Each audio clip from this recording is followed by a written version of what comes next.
Before we begin off the record, I need to share something important. When federal funding was cut, WKAR lost $1.6 million. Thanks to cost-saving measures and community support, we've closed much of that gap. But we still face a $500,000 shortfall, and we can't finish the job without you. Your financial support keeps programs like Off the Record freely available to everyone in mid-Michigan. How can you help? Become a sustaining donor today. Already a sustainer? Please consider increasing your monthly contribution. Visit wkar.org/OTR to donate, or click the link in the description. Now, Off the Record.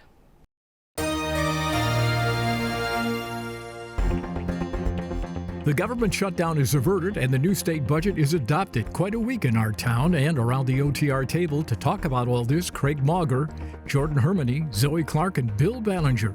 Sit in with us as we get the inside out on this correspondence edition of Off the Record. Production of Off the Record is made possible in part by Bellwether Public Relations, a full-service strategic communications agency partnering with clients through public relations, digital marketing, and issue advocacy. Learn more at bellwetherpr.com. And now, this edition of Off the Record with Tim Skubick. Welcome back to Off the Record Studio C. Well, our budget nightmare is over, sort of, yes. Well, the national isn't, the state is. They worked until about 3 or 4 o'clock in the morning, but got this puppy done. Let's talk about the winners and losers, and they are? I think the winners are a lot of longtime state programs that were on the chopping block in the House Republican budget that are going to maintain their funding. For the most part, the losers, the marijuana industry. Yeah, winners, I would say. Whitmer ended up getting her universal free meals for all for students, breakfast and lunch, as its own line item, so schools will not have to try and divvy out these payments choosing between different things. But losers, if you were hoping as a UP individual that they'd be funding for the Copperwood mine, you'd be sorely mistaken. Winners, anyone who wants to call this a win, and losers, everyone in the process and transparency. Oh, goodness gracious. Okay, go ahead. We'll dig it. I'd say marginally the Mauger liked it. Mauger liked it. What does he know? He hasn't gotten enough sleep. Yeah, I might not be the best source. You can tell we're all a little punchy here, boys and girls. Billy. I'd say marginally the House Republicans, definitely the marijuana industry, and the educational community. Yes, they got a boost in the budget, but it was so delayed. They're so angry at the whole process. The winners are the state of Michigan people who don't know it, but they got bipartisan cooperation in a political climate where it was an anathema. Oh, come on. Call me old school. When the process works and the parties work together, that is in this climate, this is something to rejoice about. With the asterisk that it was marred by the fact that we went past the deadline, right? I mean, two things can... It's close enough for government work, Zoe, okay? The amount of oxygen that has taken up the weeks and weeks, and let alone schools who on July 1 needed to know, because that's when their budget years begin. The schools are going to disagree. And the fact that this process didn't necessarily happen in front of committees, didn't take public testimony. So sure, I mean, I hear what you're saying, absolutely, okay, but both things can be correct on at transparency, once. they were boasting about transparency. That was almost non-existent. Yeah, that was a big loss for this time around. I mean, we passed the 24% marijuana wholesale tax in the literal middle of the night. It was sometime between, 2, 3 a.m.? It was 3 a.m., not long ago. I mean, not very long ago from this taping. No, but yeah, I mean, if you would have showed up at the Capitol at any point during the day, Tuesday, Wednesday, Thursday, the marijuana lobbyists, the people who are actually in the industry, they were packing the House and Senate. They were up in the Senate constantly. There were folks with contact highs who were covering what was I going can't attest to that, but I mean, yeah, they were lobbying very hard, saying like, senators stand strong. And what did we do? We passed this in the middle of the night, which does kind of seem like a little bit of a middle finger to transparency, frankly. You think like 5 years from now, people will look back and be like, man, they were so bipartisan when they waited days after the budget deadline. They were calling each other names for multiple months. Not for a moment, but I just wanted to say it. Billy, can I get an amen from you? No. I mean, no. Good night, folks. See you next week. Where did I lose control? I never had it. All right, why no? Well, 2007, 2009, this is the same old, same old. I mean, look. No. No, it's not. This is The totally dynamics, different. the I don't know, dynamics, it's totally different. Billy, It's the dynamics on this No. budget I have never seen before.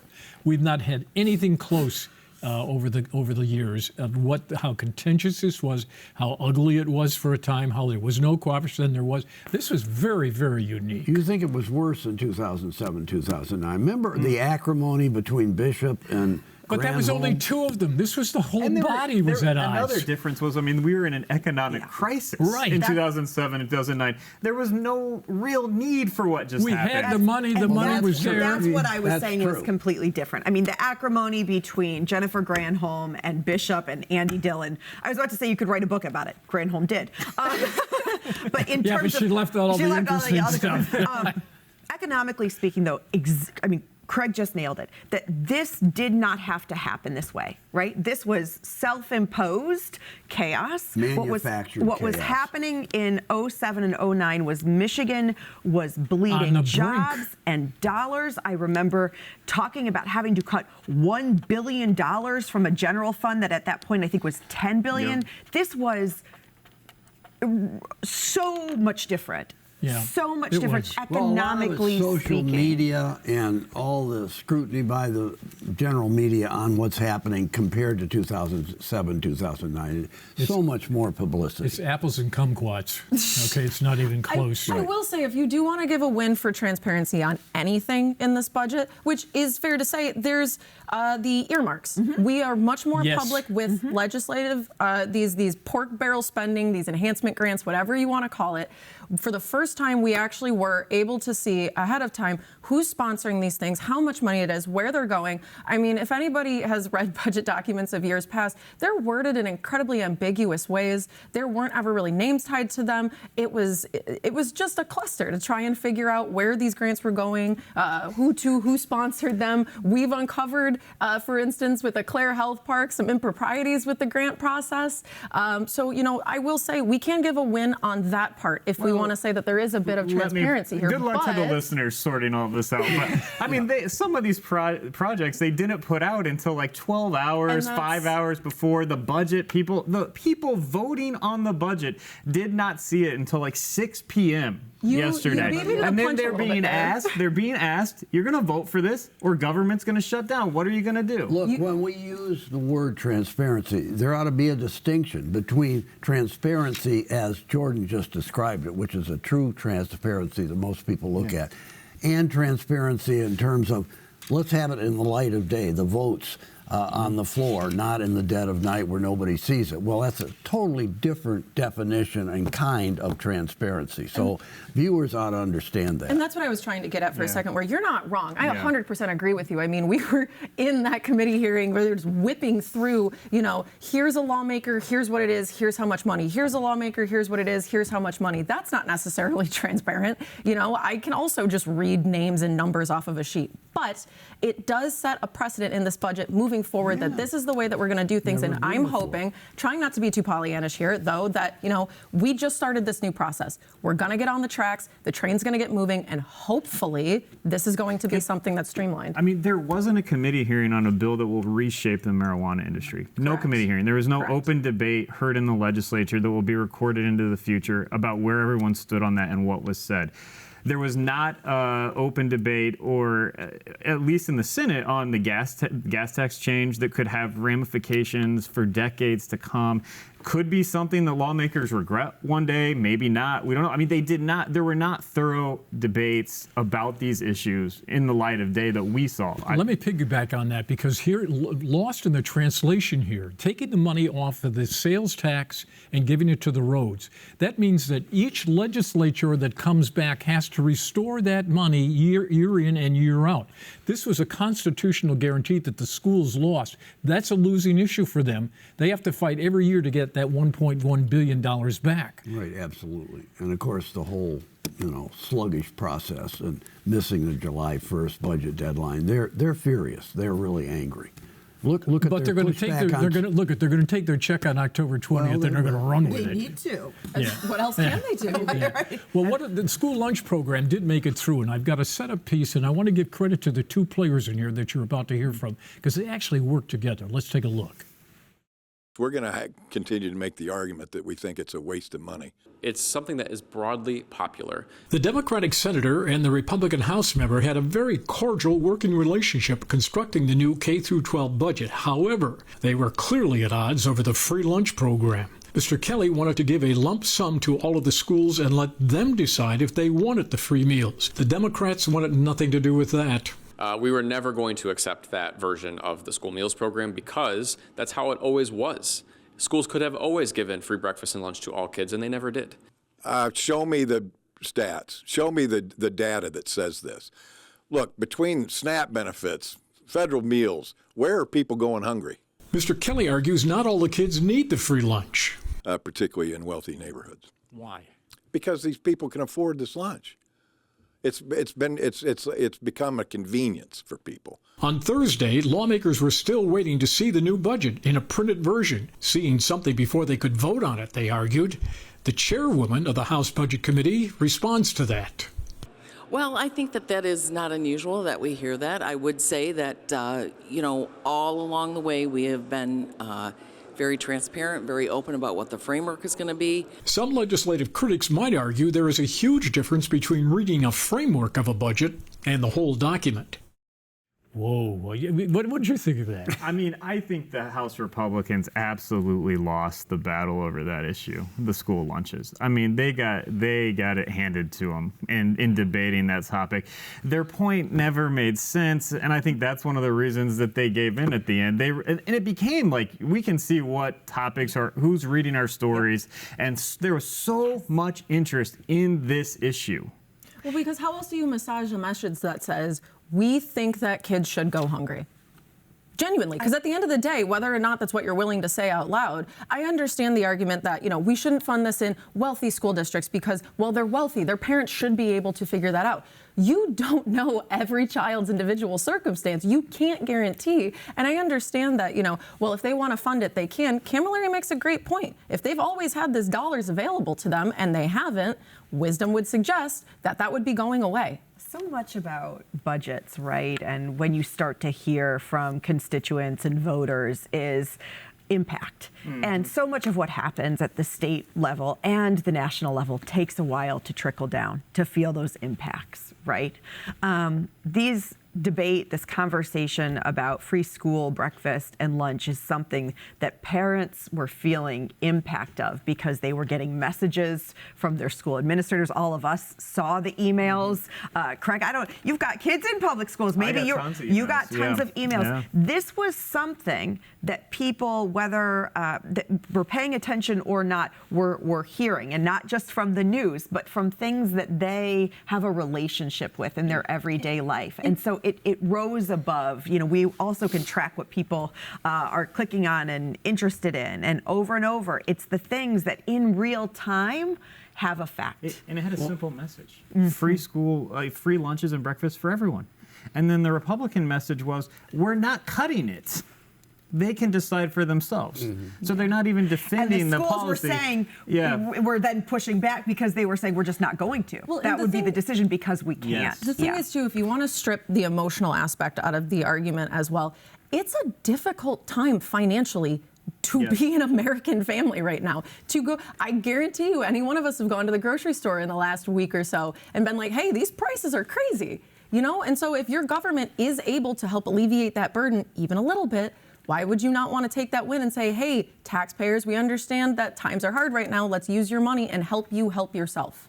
I think it was remarkable in the 11th hour when Governor Whitmer sent out the memo to all the superintendents saying, keep the school lunches going, even if you don't have any money. And they didn't like that. They didn't like it, and they said back, you didn't give us any money, we may cut out school lunches. Stop telling us what to do and just do what you're supposed to do. And Bill brings up a very good reminder, which I think really what we have buried the lead in all of this was, I don't know, Tuesday night when literally we all thought, are we about to see a constitutional conundrum? I mean, that was the story That's into what Wednesday. you were hoping for. No, what I was hoping for was some understanding of how state government was going to will itself into continued existence without either a continuation budget or an executive order or some kind of declaration from the governor about how the government was still supposed to be spending money after 1201. It was a beautifully worded press release, okay, announcing that we're going to extend this, and she didn't tell us how she was going to keep the government open. No, and the point you're making is that the Constitution, if she had signed an EO, which she was smart enough not to do, there could have been a lawsuit as a result of that?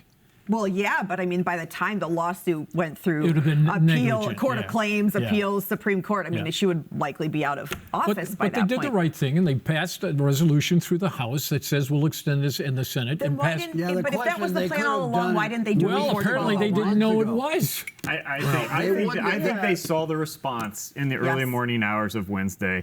People were not buying the idea that the government was just going to continue operating, even Just though there on was its no money. own, And I think they were like, oh, wait, willy-nilly. this is not working. We need to do something. And I think that's why we got the I 1 week. heard someone on the House floor, you probably do say, well, it's only a government shutdown if you think it's a government shutdown. Oh, really?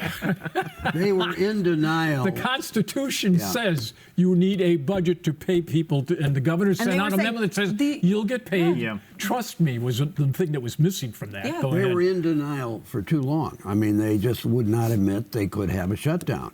And finally, as you are all saying, consternation struck after midnight, and they thought at 2 in the morning into the next fiscal year, we better pass a continuation budget. I mean, there were sort of jokes aside, people were sort of like, what do we call it? Someone was like, twilight? Do we call it the twilight period? I mean, we and I think that's an important point to highlight, is we really avoided something that could have been precedent-setting and problematic exactly what I was for saying a about, long time. future. For a long time. I mean, they were sitting there staring at the idea that we're just going to keep the government open without a budget, with the governor deciding. Think about in the future, if there's a Republican legislature, Democratic governor, and the Democratic governor says, I'll veto your budget, and because of what happened in 2025, I'm just keeping the government going on what I want to do. And we could have also had a situation that I was really curious about. What if Whitmer says, hey, government stays open, but the courts say, well, we don't have a budget, we can't open the courts tomorrow. Well, and that does nothing, too, for the folks who are contract workers through the state. They still contractually have to get paid. Just because you say report tomorrow does not mean that their contract's suddenly null and void. But the courts, if you go on what they have said in the past, would not have ordered the governor to do anything. They said they could say what you're doing is wrong, but our hands are clean, Pontius Pilate. They could have said, hey, the Constitution says this. We cannot open our doors tomorrow because that's our job to read what the Constitution says and interpret it, and there's no budget. Just the synthesis of all this here is that we almost walked ourselves into a very serious precedent-setting issue that we managed to somehow cartwheel our way out of at the 13th hour with a stopgap bill that passed the Republican-led House much earlier in the year, and then finally the Senate Tuesday. Yeah, what Wednesday. about change the subject slightly? What's actually in the budget? Don't the viewers want to know? Yeah. Can't we tell them something? Give them this some is not a information? mathematics program, okay? No, I mean, just all this stuff Well, about I have some of the ghost numbers, okay? employees The school aid budget is $21.3 billion in loose change. The state departments get $52 million. Higher ed gets 2.8%, but the losers... That's boring. Is that good? No, Bill, tell compare us, it. what is interesting? The losers here are the business community.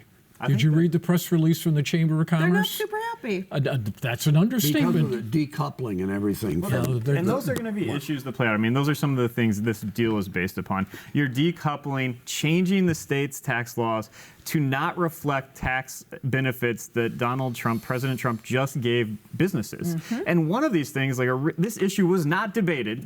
They are taking out benefits for research and development that the federal government has been providing. You are not going to get the same tax benefits in Michigan if you're doing research and development, if you're Ford and GM, that you will in other states. This has not been talked about. So what is the calculation for Ford and GM? Are they going to move research and development to states where they get the tax benefit?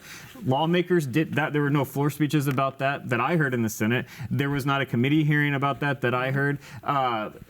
I mean, this is an issue that could have ramifications for a long time. A lot of this stuff goes on behind closed doors between legislators. They knew a lot. They're not letting us know, but that's not their job. No, they don't know. Really. Some of them don't know. I will look you in the eyes and say some of them don't know what this is exactly. I will back Craig up on this. Yeah, we were in the legislature all week. The amount of lawmakers or even staff who would come up to us and say, you probably know more about this than I do at this point. And it started becoming less and less funny as the week went on and more concerning because, like Craig pointing out, between the decoupling tax, the marijuana votes, I mean, just the overall budget, roads, like there's so much that goes into this budget. I've been in Lansing for, quite a while now, but I don't know if I've covered like a budget as complicated. Yeah, but with $80 billion worth of questions. Back to Craig's point, though, just very quickly about economic incentives. We also didn't talk about the fact that, yes, Governor Gretchen Whitmer, the elusive road funding. Like, let's all just say, as from the beginning, she can now say she is fixing the damn roads and put a check by that. No, I think she didn't get the $3 billion. She can say that. She didn't get the $3 billion. Neither did the House Republicans. She said, but I think this is legacy building. But her economic incentives soar. There is not $500 million in this next year. And not only are those gone, but if what's in the budget, massive cuts for business attraction, and that was not discussed and debated. Even cut pure Michigan. I know. I mean, it's like, so what is the state's approach to draw? They did. They had oversight hearings on that, and they wanted to cut. They proposed getting rid of MEDC, basically cutting it. So that was part of it. But in the Senate, you did not hear Senate Democrats defend it or oppose it. And what's the state's strategy now for attracting jobs? And I think that's going to be a conversation that we will see Governor Whitmer continue to have, right? I mean, just this week she was out, she was in Canada talking about tariffs. Like, economic development is this, aside from the roads, this sort of legacy, the state that she wants to lead. But she's not going to get it outside the budget. That's the thing. If they think they're going to get this more economic development money separately down the road, that seems very unlikely. So in other words, what you're saying is Jim Blanchard's line about jobs, so now it's just jobs. No. Well, remember, John Engler opposed everything Jim Blanchard was saying. Then when until he got on board. Yeah, but honestly, you had Mike Duggan here several weeks ago. He said I would get rid of SOAR, and he says MEDC needs to be reformed. Cleaned up and do their job. Cleaned up. And Tom Leonard, running for governor, he says I'd get rid of MEDC. Right, did any of you pick up on the outstate Michigan Republicans who are upset that the bulk of the money in the roads package is going where? Not past North of Clare, is going down in southeast Michigan. Did you pick up on that? Yes, I did. I mean, the more populated counties tend to be some winners in this kind of formula that they're setting up. Another thing that was not fully litigated in this budget, where is all this money going? How is it going to all end up? This was beautifully done because the people in southeast Michigan, lawmakers, have complained about Public Act 51 for years. So what do?